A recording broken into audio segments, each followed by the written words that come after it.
Ooh, I don't know about this one. I don't know. All right, let's get into the review, folks.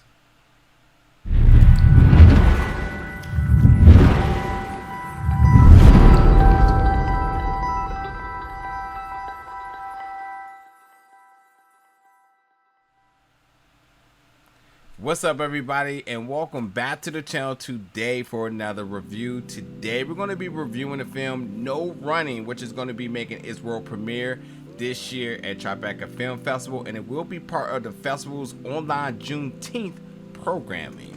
So this is a horror film, also that is part of the Juneteenth program. And I was like, let me check this out, and it has a very, very star-studded cast, or at least names I'm super familiar with. Skylan Brooks, who's your lead here, Taryn Manning, Shane West, and one of my favorites, and Rutina Wesley from True Blood, one of my favorite shows. So like the cast, I'm like, okay, and it's a horror film, I'm like, okay. And then because it's in that category, it's like, all right, well, we know it's gonna have some form of black presence and excellence that I should definitely tune in for. And the premise is even interesting enough. And the premise is about a young student, Jaylen Brown, finds himself under suspicion after his classmate has mysteriously disappeared. And because he's hit with prejudice of being a black male in this small town, he's quickly happened to clear his name. But at the same time, too, he's also trying to figure out where the hell is his friend. And he's uncovering a massive web of secrets that really point to potentially foul play. So while that's the premise, like the film truly, the plot was kind of all over the place, because while it did have racially charged moments, because of the prejudice towards him, and because the town easily thought that, and like he was in a town where it was only like 3 black people there, so like, you know, words that was used against them, talking about your kind and your people and all that sort of stuff, you know, he had to deal with that. And the moment something goes wrong, everyone instantly thought it was him, and he was guilty before innocent. And, you know, at the same time, he's still under a lot of extreme circumstances because he lost a friend. So he's trying to figure out what's happening while at the same time trying to protect himself, which, you know, there's a few moments where you ultimately think the worst that's going to happen to him.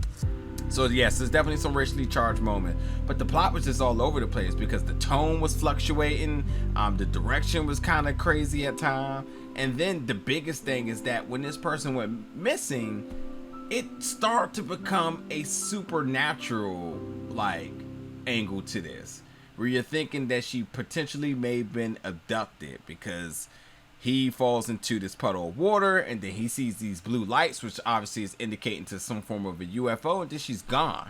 So like I had a hard time trying to find consistency in the tone with this film, because it really was just kind of all over the place. And like there was definitely moments that was just really ridiculous and really didn't make any sense. Like it really was. And like the director, this is his first feature film, so I get it. It's definitely a long road to be able to get to this point. So like, wow, I did not love the film. I didn't dislike it, but I'm also really wasn't a fan of it at all either. I don't even find much entertainment in it. There was, and like the ending was kind of really flat, like devastatingly flat. I was just like, oh, that's it, you know? So like, I didn't know where to kind of even put, what genre to put this in. It's supposed to be a horror film, but there wasn't much of it.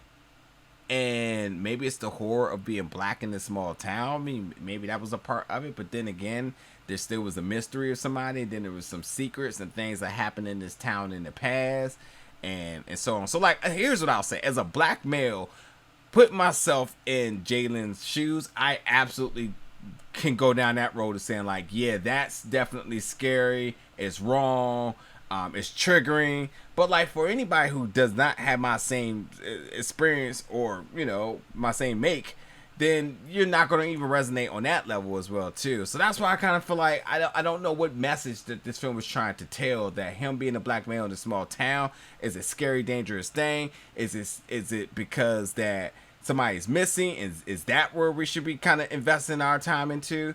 the cop and and how they are going about things, yet their secrets that they're hiding, and ultimately how the town kind of caved in on him. And then there was like bullying that was happening, and then I don't know, he had some issues at home that was kind of really irrelevant if you ask me. And then like characters that really didn't serve any purpose. So like, I don't know, it was just kind of all over the place, to be honest. And the movie was only like 80 something minutes, 82 minutes, so it was short, but like it's kind of felt long too, because it was like, what's really happening here, you know? And I really want Skylan Brooks to do well. He was in the film Arch Enemy, that I thought was really fantastic. So like, I'm definitely have an eye out on his career, because I definitely want to see him do well. But this film definitely was a little disappointing, as it was something I identified I wanted to check out early, and it really didn't deliver for me. So, but maybe you feel different. I definitely suggest checking it out, and let me know your thoughts about this film as well. But for me, you know, I was just a little bit underwhelmed with it. But yeah, folks, stay tuned, because as you know, as always, we'll have more reviews coming to you very soon. So thank you so much for watching, folks.